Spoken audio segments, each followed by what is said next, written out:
ҳар як нафаре ки дар Федератсияи Россия шаҳри Москва қарор доранд ва ба духтури дандон ниёз дошта бошанд, агар ба рақамҳои дар экран буда муроҷиат кунед. И духтури дандон бародари тоҷикай айноми юрист тиҷаи муроҷиат кун скидкат мекунад.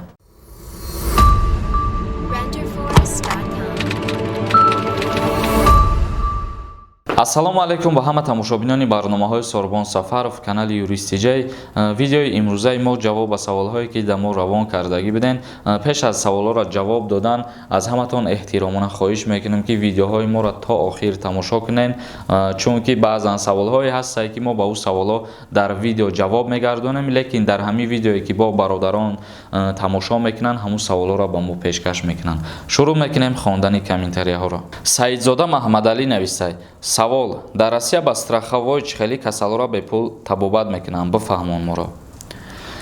Вақте ки ҳар як шаҳрванди хориҷӣ ба Федератсияи Россия дохил мешавад, дар ҳар ҷое ки зиндагонӣ мекунад, дар уҷа поликлиника гуфтани ҷо ҳастай. Яъне чӣ хеле ки дар Ҷумҳурии Тоҷикистон дар ҳар як минтақа, яъне дар ҳар як микрорайон поликлиникаи худаш ҳастай, дар Федератсияи Россия низ ҳамин гуна поликлиника ҳастай. Ва шумо вақте дар як ҷо ки зиндагӣ мекунед, дар ана ҳамун минтақаи худтон поликлиникада мерен муроҷиат мекунед, дар уҷа страховка кардан нархномаҳои худша дора барои мигрантҳо. Яъне 3000 рубля дора ва баъз дора бо 1200 рубл.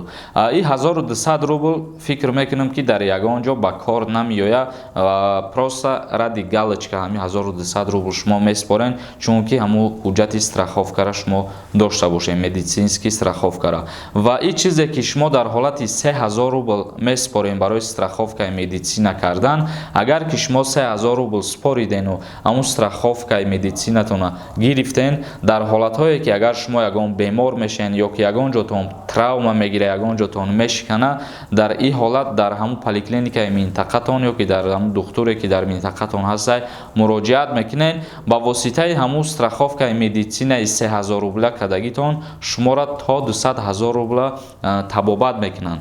Яъне ки куҷоятон ки бемор мешавад, шумо бигем 200 000 рубл шод дорен дар ҳамун страховая медицинатон, ҳамун картаи страховкагитон 200 000 рубл шод дорен. ҳар куҷоятон ки чӣ ҳолате мешавад муроҷиат мекунен, то 200 000 рубла бепул табобатон мекунанд. Ва агар ки аз ин зиёд шид, аллакай шумо дар ҳамун ҷое ки табобат гирифтесен, дар духтур ё ки поликлиника ё ки дигар ҷоҳо, пули зиёдатиша баъдан пардохт мекунед. Мақсади гап, бародарони азиз, ки касе ки ҳамин страховка карданияи медицина 1200 рублаша накуна хубтара, чунки вай дар ягон чӣ кор намеояд. 3000 рублаша мегири, зато то 200 000 рубла тара табобат мекунанд ва ҷавоб меган ҳамун духтуро барои ҳамин 200 000 рубле ки дар шоди ту ҳастай. Ширкати Alabum.com ба шумо беҳтарин телефонҳоро бо нархҳои дастрас пешниҳод мекунад. Доставка ба ҳама шаҳру областҳои Федератсияи Россия ва ба Ҷумҳурии Тоҷикистон шаҳри Душанбе,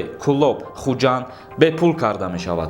То 10 октябр агар шумо тариқи сомонаи Alabum.com телефон заказ кунед, ба шумо 1 соат ё повербанк тӯҳфа карда мешавад. Барои заказ кардани телефонҳо ссилкаи сайт дар описанияи видео. Аз номи канали Юрист Тиҷай муроҷиат кунед, скидкатон мекунам. Мадина Шодиева навистай: акай Сорбон, тағом гражданствои Российской Федератсия дора. Фамилиямон якай. Ман метавонам қатъи ду кӯдакам рафта. Шавҳарам дар Россия не ки гражданство надорад. Ҷавоб диҳем. Пешакӣ раҳмат.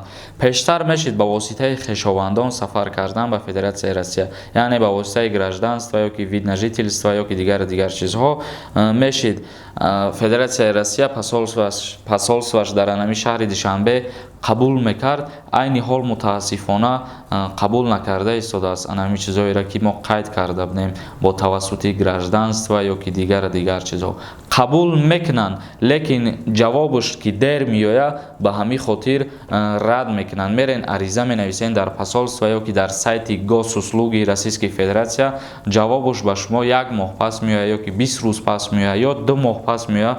ба ҳамин хотир ҳозир дига ҳам чиза на он қадар ба назар гирифтесиянд. агар мутобиқи қарори Россия худаш бигирӣ, албатта ки ин чизе ки шумо қайд карден бояд ба Россия бурда шавен, яъне ки ба воситаи граждан гражданствои тағоитон метонен сафар карда, ё ки ба воситаи вид на жительство доштан, ё ки ба воситаи ЗАГС доштан. Ана ҳамин чизоро агар айрӯи қарори Россия ба назар бигирем, албатта ки бояд ба Россия бурда шавад. Лекин мутаассифона ин чизо аллакай дигар ба назар нагирифтестиянд. Руслан Шарофов нависад: акай Сорбон, салом алейкум, мебахшед, мегуфтен ман ЗАГС дорам Русияда, рафта метонам ё ин ки не?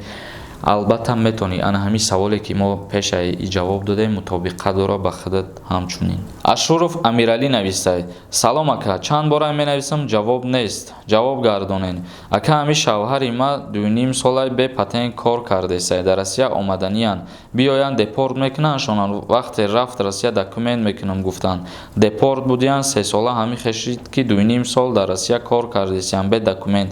Агар биёя метавонанд ки дутарафа гражданство кунанд. Дар Тоҷикистон модаршон гражданини Россия ё ки депортшон тамом шава баъд мешава.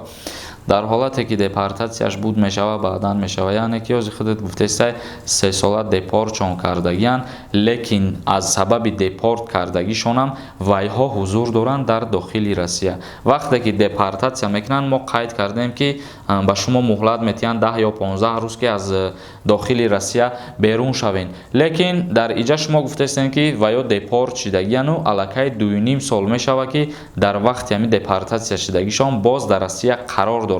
Ва агар дар ҳамин ҳолат ки дастгир кунанд, аллакай ба ҷавобгарии ҷиноятӣ кашида мешаванд. Дилшод Нозимов нависад: салом алейкум акай Сорбон, регистратсияи ма то 15 сентябр. Ма рафта мара гуфтанд ки то 15 декабр гуфтанд ки давом додагиянд, регистратсия накарданд. ҳоло бародар, ма дар ин бора ягон касе ягон чи тавсия додан наметавонам гуфта ки регистратсия аз нав накунен, чунки аму информатсияи аниқ ё ки қарори аниқа ҳоло ман нахондам, надидам дар ягон ҷо. Агар ҳамихе бошад, иншааллоҳ ки боз ягон қарор биромад, ягон информатсияи аниқ мо ба чашм дидем, пешкаш мекунем, ба шумо видео мекунем, мефаҳмонем ҳамаша. Сабуров нависад: салом алейкум ака, ҳамин соли таваллуд 2002 20 декабр хизмат мебаранд ё ин ки не ака, дигар сарбаланд бошен. мо дар як видеомон қайд кардем ки аз соли 1993 то 2002 ба хизмати ҳарбӣ даъват карда мешаванд, лекин дар иҷа ҳолатҳое ҳаст ки моҳҳошона ба назар мегиранд. Мисол мегирем 2002 сол ҳози моҳи декабр худат гуфтесай, моҳи декабр да 18 сола мешава, дар ин ҳолат ба хизмати ҳарбӣ даъват карда намешава. Ва агар 2002 моҳш пеш аз сентябр боша, албатта ки ба хизмати ҳарбӣ даъват карда мешава, ё ки моҳш сентябр ҳам боша даъват мешава. баъди ноябр боша 2002 сол, аллакай вай аз хизмати ҳарбӣ озодай, барое ки ҳоло 18 сола шидагӣ нестаю, моҳи декабр да 18 сола мешава. Инак тамошобинони азиз, видеоро ҷамъбаст мекунем. Саволои худтона метавонед дар поёни ҳамин видео ё ки дар Инстаграм ба ма равон кунед ва видеоҳои нав ба нави моро интизор бошед. Худованд ҳамаи мо шуморо нигаҳбон бошад.